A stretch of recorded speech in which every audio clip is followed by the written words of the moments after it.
За сайн байцгаана уу? Бичлэг үзэж байгаа өглөө өдөр орон мэндийг хүргэе. Өнөөдөр анхныхаа бичлэгээр эцэг хүүхдэд итгэж илэн далангуу ярьж байх нь зөв үү буруу юу гэдэг талаар ярилцаж үзье. Тэгээд нэг том кейс ярина.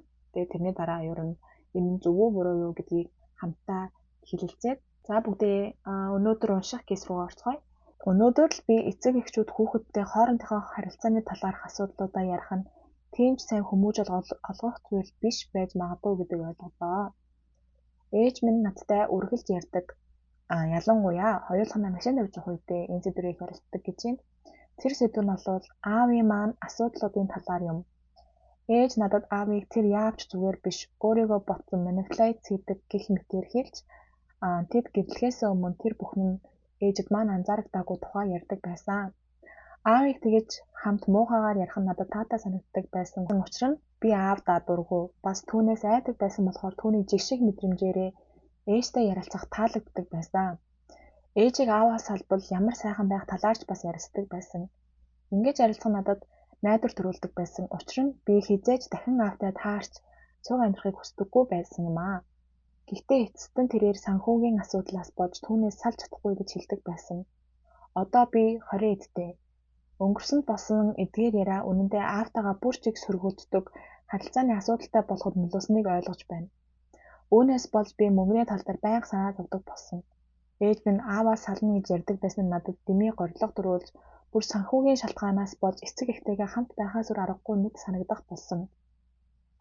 Дахин эргцүүлэн ботход ээж минь заримдаа аав чинь муухай ааштай тэр над руу хашигдчих нь тэрний буруу гэж хэлдэг байсан. Гэхдээ ээж минь хамгаалах юу ч хийдэггүй байсан. Үүний оронд тийм ээ энэ буруу. Гэхдээ би чамайг түүнээс хамгаалж чадахгүй. Чи аавдаа дээрлэх хүлхээс өөр аргагүй гэсэн утгатай мессежийг надад өгсөн юм шиг санагддаг. Энэ бүхнийг бичээд яг юу хэлхийг хүснээ мэдэхгүй байна. Эдгээр зүйлсийг эргээд бодоод юу гэж ойлгохоо ч мэдэхгүй байна. Ээжийн маань хийсэн зүйл буруу байсан болов уу?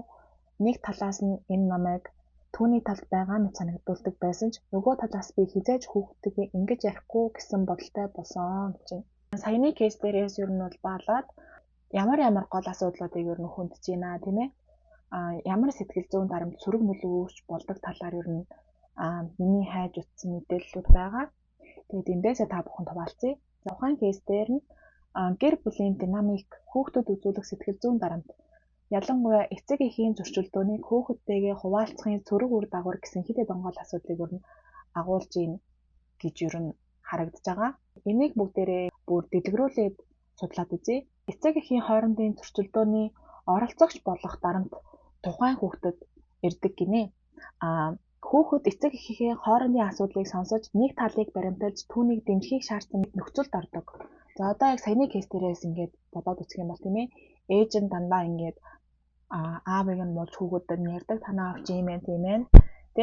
Тийм болохоор одоо тэр хүүхэд хэтэрхий ээжийнхээ л талаас бүх зүйлийг сонсоод бодоод явж байгаа учраас хэтэрхий нэг таланд хамгаалаад ирэхээр тухайн хүүхдэд энэ нь заавал би ээжигээ дэмжих ёстой юм байна гэсэн бодол сууж ирдэг.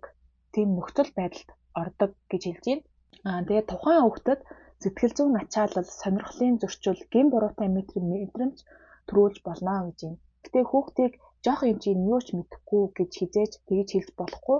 Хүүхэд жоохон байх тусмаа харин тэрийг бүр хүндээд тусгаж аваад тэрийг том үнээс илүү ихээр бодож би яагаад гэсэн бол надаас болоод байгаа юм болов уу? Би л энэ буруутай болов уу гэсэн тийм бодлыг өөртөө тээдэг. Сонирхлын зөрчил, сэтгэл зүйн ачаал гэдэг нь бол ерөнхийдөө би ийм тийм зүйл хүсэж гин гэж бодож байгаа мөртлөө за би айгүй бол ингэчих юм бол аавс дургу авах. Энэ айгүй бол аавд ингээд таалагдахгүй, ээж ингээд таалагдахгүй гэдэг ч юм уу те. Ингээд өөрийнхөө сонирхлыг дандаа нэгцааж өөрийнхөө сонирхлоос дандаа ингээд эсрэг юм хийгээд байдаг ч ерөнхийдөө сонирхлын зөрчил үүсч эхэлж гин гэсэн үг. Тухайн хүүхэд өсч том болоод гэр бүлийн асуудлыг өөрийнх нь хариуцах ёстой зүйл мэт ойлгож хэд их хариуцлага хүлээх зан төлөвтэй болох магадлалтай. Дараагийнх нь болохоор сэтгэл зүйн хоёрдмол байдал. Ээж нь аавын талаар байнга сөрөг зүйлс ярьдаг байсан ч аавтайгаа харилцах шаардлагатай байсан тул сэтгэл зүйн хувьд хоёрдмол байдал үүссэн байх магадлалтай гэж байна. Хүүхэд өсвөр насндаа сэтгэл зүйн ямар байдаг вэ те? Хүнийг ойлгох байтугай өөрийгөө ч ойлгодгүй тийм сэтгэл зүйтэй байхад нь ингээд хоёр нас бид хүрсэн хүн яг л ингээд бас нас бид хүрсэн хүнд ярьж байгаа юм шиг асуудлуудаа яриад ах юм бол тэр хүүхэд ямар ахын хоёрдмол байдалд ороод зам байдал үүсэн байх магадлалтай байдаг гэж байна. Нэг талаас ааваасаа айх, дургуутсах мэдрэмж байхад нөгөө талаас эцэг эх хоёроо хоёуланг нь хайрлах ёстой мэт санагдах нь хүүхдэд үл ойлголцол стресс үүсгэдэг. Энэ нь харилцааны асуудал үүсгэж том болоод бусад хүмүүстэй харилцах сүргээр нөлөөлж болзошгүй гэж байна. Аюулгүй байдлын мэдрэмж алдагдах гэж байна. За гэр бүл гэдэг бол хүүхдэд хамгийн чухал аюулгүй орчин байх ёстой. Гэтэл ээж нь аавын талаар сөрөг зүйл ярьж, садлах талаар ярьж байсан хүүхдэд тогтворгүй байдал мэдрүүлдэг. Би хаана аюулгүй байж болох вэ гэдэг асуулт үргэлж толгойд нэргэлдэж, энэ нь өөртөө итгэлгүй байдал. Айдастай хүн болох суурийг тавьж өгдөгөө. Мөн ээж маань аавтайгаа байгаад аз жаргалгүй бол би ч гэсэн хизээ нэгэн цагт аз жаргалгүй болох байх гэх мэт сэтгэл зүйн хит их түгшүүр үүсгэж болчихжээ. Санхүүгийн асуудалтай холбоотой стресс айдас. Ээж нь ааваас салж чадахгүй байгаа гол шалтгаанаа санхүүтэй холбон ярьж байсан нь хүүхдэд мөнгөний талаар сөрөг ойлголт төрүүлдэг. Энэ нь тухайн хүнийг амьдралд мөнгө л чухал, хэрэв мөнгөгүй хүн бол аз жаргалтай байж чадахгүй гэх мэт үзэлтэй болох хэсэлтэй. Том болоход санхүүгийн талаар байнга санаа зовох мөнгөний айдастай болох шалтгаан болдог. Миний ингээд хайж болсон зүйл 5 зүйл байгаа. Тэгээд үүний сүүлийнх нь бол өөрийгөө хамгаалах мэдрэмжгүй болох гэж байгаа. Аав чинь чамайг дээрлэхэж байгаа нь буруу. Гэхдээ би чамайг хамгаалж чадахгүй гэсэн мессеж нь хүүхдэд өөрийгөө хамгаалж чаддгүй хүн мэдрэмж төрүүлдэг. Энэ нь том болоод би асуудлуудаа шийдэж чаддаггүй. Би ямар ч хүчгүй гэсэн үзэлтэй болж өөртөө итгэлгүй болох шалтгаан болдог гэж байна. Дүгнэлт гэвэл доо тий. Ээжийн хийсэн зүйл буруу байсан уу тий? Ээжийн үйлдэлийг ойлгож болох ч энэ нь хүүхдийн хүмүүжил сэтгэл зүйд нэлээд сөрөг нөлөө үзүүлсэн. Тухайн үед ээж нь өөрийнхөө стрессийг тайлахын тулд хүүхэдтэйгээ хуваалцсан боловч хүүхэд өөрөө тийм ачаалал өрөх ёсгүй байжээ. Тэр төрхөн зургийн стрессийг гаргахын тулд хүүхэдтэй хамаг юм ярьж юм тийм ээ. Гэвч тэрийг хүүхэд ээж маань төр зургийн стрессийг гаргахын тулд танд ингэж ярьчлаа та гэж хийж ойлгохгүй. Тэр ээжийн сэтгэл зүгээр мэдэрч байгаагаас илүү тэр хүүхэд мэдэрч байгаа 2 дахин болгож мэдэрч байгаа гэж үг. Гэр бүлийн асуудлыг хүүхэдтэй хит их ярих нь хүүхдэд эцэг эхийн асуудлыг шийдэх үүрэгтэй мэт дараа нь тусагдаг. Гэхдээ ээжийг буруутгахдаа түүнийг ч бас тухайн үед өөрөө хэцүү байсныг бодолцох хэрэгтэй. Магадгүй ээж өөрийнхөө асуудлыг хүнд ч хэлж чадахгүй байсан учраас хүүхэд рүүгээ сэтгэлээ хуваалцсан байх. Гэхдээ энэ нь зөв арга биш бөгөөд эцэг эхийн зуршлыг хүүхэдтэй нялзах нь хүүхдийн сэтгэл зүйд хөд нөхөн нөлөө үзүүлдэг гэж юм. Эмэгтэй хүн гэдэг гэртээ хүүхэдтэй болоод найз нөхөдгүй болоод гэртээ байгаад тэрхээрээ хин таана юу ярихаа мэддэггүй. Тэгээд эмэгтэй хүний өдөрт ярих хэрэгтэй хэрэг билээ, тийм ээ? Асуудлуудаа ярилцмаар байдаг, хүний зөвлөгөө сонсмоор байдаг, эсвэл зүгээр хүнээс зөвлөгөө авахгүй ч гэсэн өөрөө хүнд зүгээр л ярмаар байдаг. Гэвч тэр хэрэгцээнд хангахдахгүй болоод ирэхээр хажууд нь хин байна, тэр хүндээ л юу хуваалцсан шүү дээ. Тэнгүүд хажууд нь хамгийн их байж байгаа хүн хүүхэд нь болоод ирэнгүүт хүүхэдтэй өөрөө гэр бүлийн асуудлыг яриад хүүхдэд тэр хүн өөрөө би энэ хүүхдэд хариуцлага хүлээлгэе гэж бодоогүй байж чадал хариуцлага үүрүүлсэн байдаг, тийм ээ? Ээж нь өөрөө ч мэдээгүй сэтгэл зүйн асуудлуудад эхэлж байгаа гэсэн үг. Үүнийг гэхдээ та даван туулж болох уу? За би бас даван туулж болдсон болов уу гэж тайгаад утсан. Тэгээд ерөнхийдөө хит хитэн юмнууд олсон. Тэгээд энийгээ бүгд та бүхэндээ хуваалцъя. Дараагийн арга замуудыг ер нь туршаад үзэж болно. Өөрийн сэтгэл зүйн байдлаа таньж мэдэх. Би одоо хүртэл аавтайгаа харилцахад асуудалтай байдгүй. Би мөнгөний талаар хит их санаа зовдгүй. Би өөрийгөө хамгаалж чадахгүй мэдрэмж төрдгөө гэх мэт эдгээр асуултуудыг өөрөөсөө асуугаад, өөрөө хариулаад, өөрийгөө ойлгох нь хамгийн ихний алхамаа гэж юм. Хүн тийм ээ хэн нэгэнтэй ярилцахаас илүү эхлээд өөртөөгөө ярилцаад үзэхэд гэмгүй. Тэгээ эхлээд өөрийгөө ойлгож иш дараа нь хүнийг ойлгоно. За дараагийн шийдэх шийдэл нь болохоор өнгөрсөн асуудал одоо миний амьдралд хэрхэн нөлөөлж байгааг ойлгох. Магадгүй та харилцааны асуудалтай болсон. Эсвэл санхүүгийн дарамтаас айдаг байсан бол энэ нь хүүхэд байх үеийн нөлөө юм аа. Өнөөдөр таны амьдралд эцэг эхийн асуудал хэр их нөлөөж байгааг дахин эргцүүлэх хэрэгтэй. Дараагийнх нь болохоор гэр бүлийн динамикаа өөрөөр харах. Би хүүхэд байхдаа сонсон зүйлдээ үндэслэж аавыг муухай гэж ботсон байж магадгүй. Гэхдээ үнэхээр тэр тийм хүн байсан уу?